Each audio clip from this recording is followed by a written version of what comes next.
मीराबाई का जन्म मारवाड़ के कुड़की नाम के गांव में 1498 में एक राज परिवार में हुआ था। उनके पिता का नाम रतन सिंह राठौर था, जो मेड़ता के शासक थे। वह एक वीर योद्धा थे। मीराबाई अपने माता पिता की इकलौती संतान थी। उनके पिता रतन सिंह का अधिक समय युद्ध में व्यतीत होता था। जब मीराबाई छोटी थी तब उनकी माता का निधन हो गया था। उनका लालन पालन उनके दादा राव दूधाजी की देखरेख में हुआ था, जो योद्धा होने के साथ साथ भगवान विष्णु के बड़े उपासक व भक्ति भाव से ओतप्रोत थे। एक दिन राजमहल के सामने से एक बारात निकली। मीरा तब छोटी थी। दूल्हा बहुत ही आकर्षक वस्त्र पहने हुए था। मीरा ने उसे देखा तो आकर्षित हो गई और अपने दादाजी से कहा, मुझे भी ऐसा एक दूल्हा ला दीजिए, मैं उसके साथ खेलूंगी।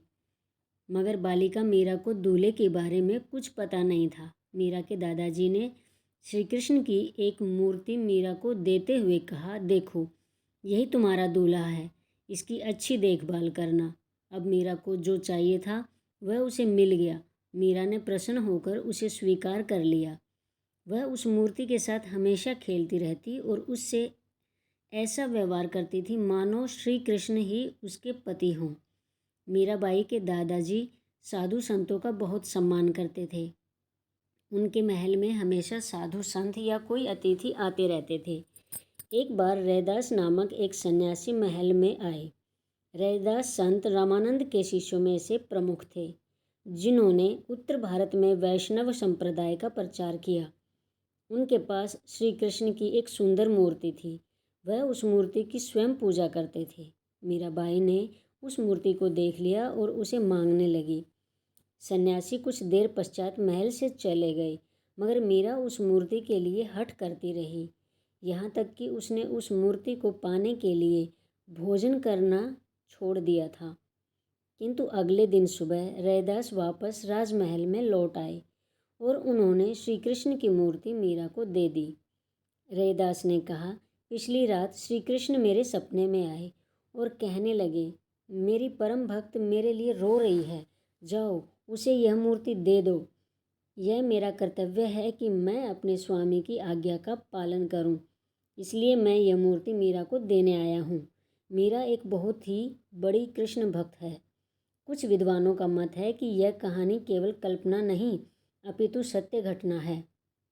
मीरा ने स्वयं अपने गीतों में कहा है, मेरा ध्यान हरि की ओर है और मैं हरि के साथ एक रूप हो गई हूँ। मैं अपना मार्ग स्पष्ट देख रही हूँ। मेरे गुरु रैदास ने मुझे गुरु मंत्र दिया है। हरि नाम ने मेरे हृदय में बहुत गहराई तक अपना स्थान जमा लिया है। मीराबाई अपने दादाजी के देखरेख में पली बढ़ी थी। सामान्य शिक्षा के साथ साथ मीरा को संगीत व नृत्य की शिक्षा भी मिली थी। मीराबाई का विवाह सन 1516 में सामाजिक रीति रिवाज के अनुसार बसंत पंचमी के दिन सिसोदिया वंश के प्रसिद्ध राजा राणा सांगा के पुत्र भोजराज के साथ हुआ। श्री कृष्ण की प्रतिमा को वो अपने साथ ससुराल ले गई। मीराबाई बचपन से ही श्री कृष्ण की पूजा करती थी।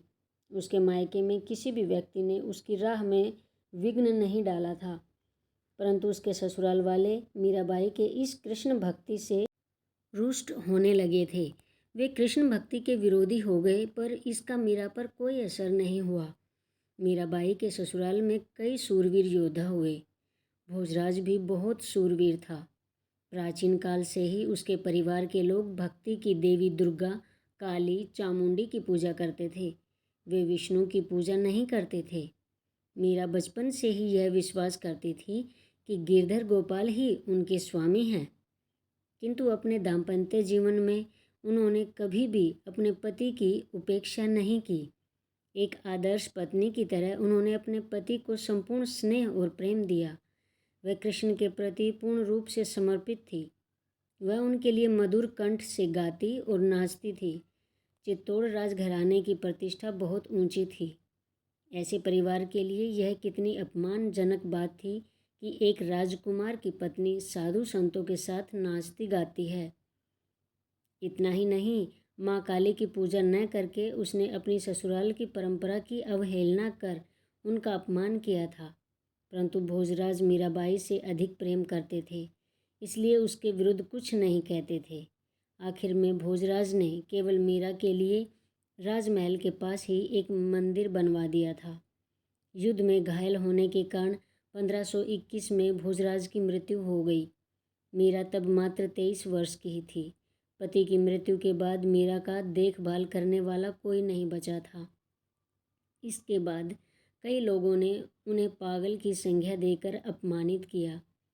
इन सब के कारण वह कृष्ण भक्ति में और लीन होने लग गई। पति की मृत्यु के बाद मीरा पर उसके परिवारजनों ने सती होने के लिए बहुत दबाव डाला, लेकिन वे इसके लिए सहमत नहीं हुई। राणा सांगा की मृत्यु के बाद उनके देवर विक्रमाजीत महाराणा बने तो वह मीरा को और अधिक कष्ट देने लगे। एक बार विक्रमाजीत ने अपनी बहन उदाबाई की सलाह पर मीरा के पास विष से भरा प्याला भिजवाया। मीरा उसे प्रभु का प्रसाद समझकर पी गई, मगर उस विष का कुछ भी असर नहीं हुआ। फिर राणा ने मीरा के पास एक भयंकर विषधर सांप सुंदर फूलों की टोकरी में भेजा। मीराबाई पूजा में व्यस्त थी। उसने अपना हाथ टोकरी में डाला और कुछ फूल निकाले। वह फूल शालिग्राम के रूप में बदल गए और वह सांप एक सुंदर फूल माला में बदल गया। एक बार मीराबाई पर तलवार से प्रहार किया गया, लेकिन उस पर उसका कोई प्रभाव नहीं हुआ। राणा ने मीरा के लिए नुकीले कीलों की सैया बनवाई, परंतु वह कीले शरीर में चुभने के बजाय फूल बन गए। उसके ससुराल के लोग अब खुलकर कई प्रकार से प्रताड़ित करने लगे। उस पर आरोप लगाने लगे कि मीरा ने कुल की मर्यादा को धूल में मिला दिया है। किंतु मीराबाई समाज में महान संत और कलयुग की राधा के नाम से जानी जाने लगी। समाज के लोग कहते थे कि उन्हें देखना और चरण स्पर्श करना बड़े सौभाग्य की बात है। वे उसे ईश्वर का स्वरूप मानते थे। राणा ने कभी मीराबाई को प्रत्यक्ष रूप से मारने का साहस नहीं किया। उसे भय था कि स्त्री को मारने से पाप लगता है। जब मीराबाई को मारने में राणा असफल रहे, तब वे मीरा को अपशब्द कहने लगे और कहा, यह नीच महिला स्वयं डूब कर मर क्यों नहीं जाती। जब मीराबाई को राणा के नीयत के बारे में पता चला, तो वह स्वयं सोचने लगी कि यदि वह डूब कर मर जाए तो उसके ससुराल वालों को बहुत शांति मिलेगी और वह भी भगवान श्री कृष्ण से हमेशा के लिए मिल जाएगी।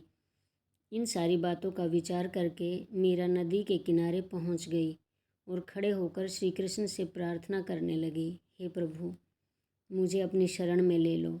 और इसके बाद वो नदी में कूदने जा रही थी कि एक आवाज़ ने उसे रोक दिया। वह आवाज़ मीरा को कहने लगी कि स्वयं को मारना बहुत बड़ा पाप है, ऐसा मत करो, तुम वृंदावन चली जाओ। धीरे धीरे संसार से उनका मोह भंग हो गया। कष्टों और अत्याचारों के कारण मीरा ने अपना परिवार त्याग दिया। बहुत दिनों तक वृंदावन में सत्संग करने के बाद वह द्वारिका चली गई, जहाँ भजन कीर्तन में अपना पूरा समय लगाया। वह हर समय श्री कृष्ण के बारे में सोचती थी। राजस्थान में मीराबाई बहुत अधिक लोकप्रिय हो गई, परंतु प्रतिष्ठित घराने उसे अपनाना नहीं चाहते थे। मीरा के प्रति राणा के अत्याचार की बातें चारों तरफ फैल गई थी। रतन सिंह की हत्या कर दी गई और उसके बाद उदय सिंह गद्दी पर बैठा और उसने सोचा कि साधुओं के संग मीरा अकेली रहेगी तो उसके प्रतिष्ठित परिवार के लिए यह बदनामी की बात होगी। इसलिए उसने मीरा को चित्तौड़ लौट आने को कहा, परंतु मीरा इसके लिए बिल्कुल तैयार नहीं हुई। उसने चित्तौड़ जाने से मना कर दिया। उदय सिंह समझ गया था कि मीरा उसके कहने से वापस नहीं लौटेगी।